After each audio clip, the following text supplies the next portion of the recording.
बेरोजगारी खत्म होगी अपने देश से। किसानों को एमएसपी मिल गया। मणिपुर को पूरा न्याय मिल गया। वो बात अलग है कि वो जो बॉक्सर जीता था वो बेचारा बोल रहा चिल्ला रहा है, वो अलग है, लेकिन उनको न्याय मिल चुका है। महंगाई बिल्कुल खत्म हो चुकी है। हमारे देश में महंगाई है ही नहीं। महंगाई कहीं हो तो बताओ। ओबीसी को उसका हिस्सेदारी मिल गया। पता है कैसे मिला? क्योंकि सीए आ गया। सीए आ गया, सबको सब कुछ मिल गया। मिल गया ना।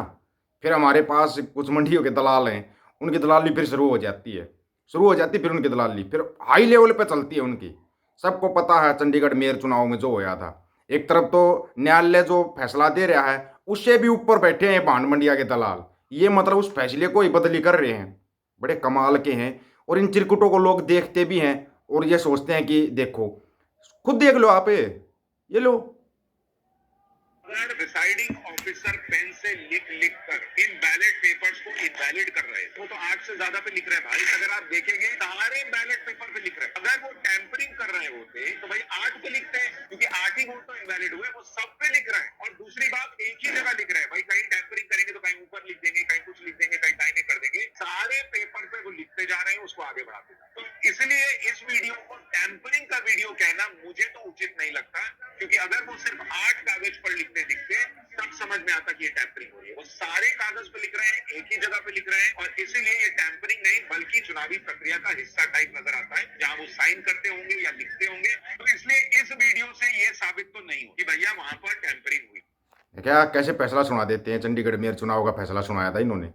ये बात अलग है कि न्यायालय ने दूसरा फैसला दे दिया। वो बात छोड़ो, वो तो अलग चीज़ हो जाती है ना फिर। लेकिन ये लोग इतनी सफाई से कैसे झूठ बोलते हैं, हमारा ये समझ में नहीं आता।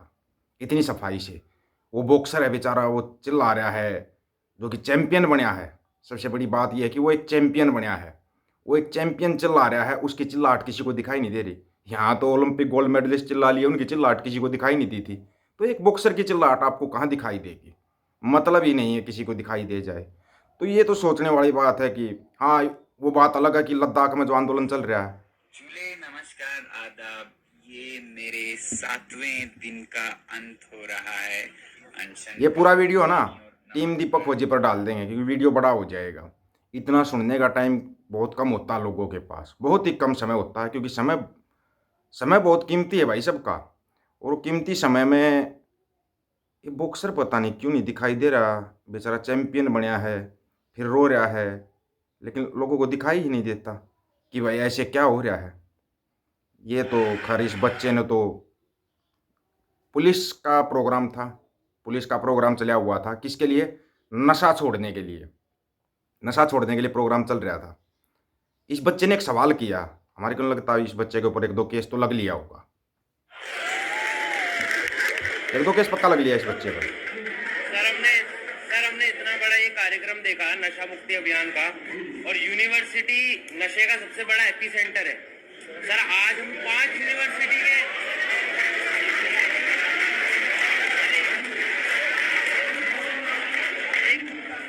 सर हम 5 यूनिवर्सिटी के बच्चे यहाँ पर 4 यूनिवर्सिटी के बच्चे यहाँ पर बैठे हैं। आज गांजा मिलना या फिर कोई नशे की सामग्री मिलना, टॉफी लॉलीपॉप जितना आसान है मिलना, तो एक फर्स्ट ईयर का या सेकंड ईयर का बच्चा गांजे के डीलर को ट्रेस कर सकता है या ट्रैक कर सकता है, तो पुलिस क्यों नहीं कर पाती? क्या पुलिस ही पीछे छूट रही है? बच्चे ने बहुत गहरा सवाल पूछा है। सर एक second sir let me complete sir. इसने बोला कि पुलिस क्यों नहीं पकड़ पाती जब एक आम बच्चा जाके ढूंढ लेता नशा कहाँ पे मिलता है। सवाल तो जायज़ है, लेकिन अपने देश के अंदर जायज़ बात बोलना बहुत बड़ा नाजायज जुर्म हो जाता है, बहुत बड़ा जुर्म हो जाता है वो। ये सच है, सच्चाई ये है, और हम इस सच्चाई से भाग लेते हैं।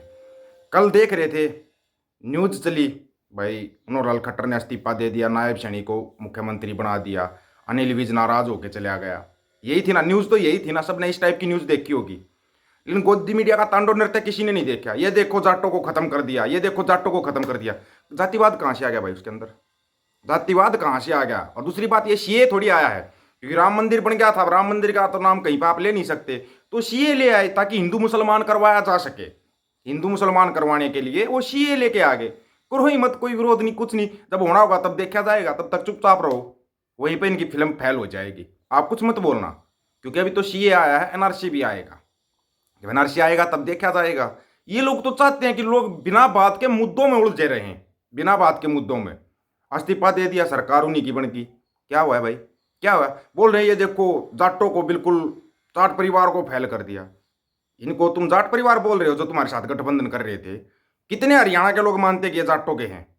हम तो नहीं मानते। जो किसानों को बीमारी बोल रहे थे वो कौन सा है? वो किसी जाति के हैं ही नहीं। जाके भाई इनका डीएनए चेक कराओ, हमारे को इनसे कोई मतलब नहीं है। चेक कराओ इनका डीएनए, पता नहीं क्या मिलेगा। ये सौदा ही दूसरे टाइप का। और सही सच्चाई तो ये सौदा ही कुछ नहीं इनका, सौदा ही कुछ नहीं था इनका, जीरो माइनस। इन मुद्दों में हमारे को उलझाया जा रही है, हमारे मुद्दे है ही नहीं। हरियाणा का सबसे बड़ा मुद्दा है बेरोजगारी, उस पर कोई चर्चा हुई? जब उन सवालों के जवाब देने चाहिए थे मुख्यमंत्री मनोहर लाल खट्टर साहब को, एंड टाइम पर अपना इस्तीफा दे के साइड में हो गया। अब जवाब कौन देगा? नायब सैनी बोलेगा मैं तो अभी 6 महीने का सीएम हूँ, या तो मेरे से काम करवा लो या मेरे से जवाब ले लो। Tata bye bye finish. Haryana में कोई आप सवाल जवाब नहीं कर सकते। किससे करोगे? बताओ किससे करोगे? मनोहर लाल खट्टर साहब से करोगे, वो बोल देगा मैंने इस्तीफा दे दिया। नायब सैनी से करोगे, वो बोले मैंने अभी चार्ज लिया है, मेरे को तो पता ही नहीं कहाँ पर क्या होया है ना? बड़े कमाल की बात। और हम लोग, और सबसे बड़ा कमाल बताएं, गोदी मीडिया एक तरफ ये दिखा रही है कि जाटों को खत्म कर दिया, और यहाँ इनके स्वागत में सबसे ज्यादा दरी बिछा रहे हैं जाट। दरिया जाट बिछा रहे हैं सबसे ज्यादा। कोई गुरेज नहीं है बात कहने में। 80% वहां पे दरी बिछाने में लगे हुए थे, और इनको भी पता है कि ये इसी काम के लायक है, उनको वैसा ही काम दिया जाता है, वैसा ही काम दिया जाता है। आपको बताया था अपनी एकता बना लेना, अपनी संयुक्त पंजाब की एकता कर लेना अगर बचना है तो। दीप सिद्धू ये बात कहता कहता इस दुनिया से चला गया कि अपनी एकता कर लो, एकता कर लो। लेकिन एकता करे कहाँ से? जब एकता करने का समय आता है तब या तो पंजाब में कोई खेल शुरू हो जाता है या हरियाणा में खेल शुरू हो जाता है। इस खेल में से फायदा अगर कोई उठा ले तो कोई यूपी वाला आगे उठा ले तो भले ही उठा ले फायदा। सच्चाई है ये। हरियाणा और पंजाब में तीसरा आके फायदा उठाता है। उठा नहीं रखा क्या? चंडीगढ़ किसके पास है? हरियाणा या पंजाब के पास है? कुछ भी नहीं है।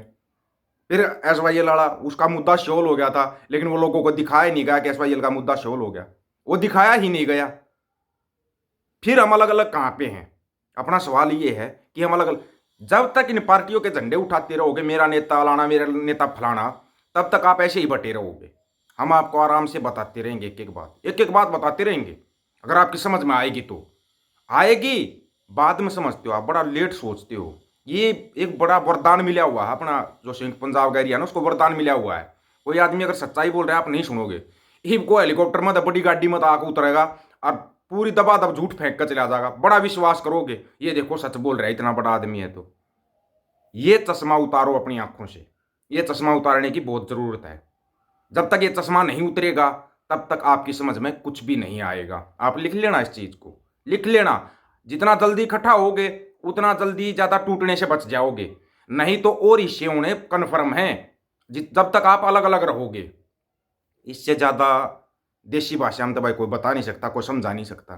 थारा समझ में क्यों नहीं आती या बीमारी समझ में नहीं आ रही? पहले अपना घर बचाओ।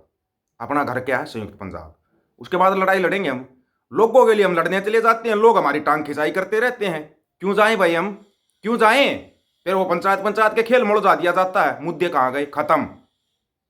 सोचना इसके बारे में और सोचकर ही जवाब देना। सभी साथियों को राम राम, नमस्कार, आदाब, सत श्री अकाल। वीडियो को ज्यादा से ज्यादा शेयर, चैनल को सब्सक्राइब और बेल आइकन को जरूर दबाना दोस्तों। ऑफिशियल दीपक वो यूट्यूब चैनल, बात हक और सच की करेंगे, हक सच की बात हम करेंगे। वीडियो को शेयर करने की जिम्मेवारी आप लोगों की है। गज के आखो, वाहेगुरु जी का खालसा, वाहेगुरु जी की फतेह।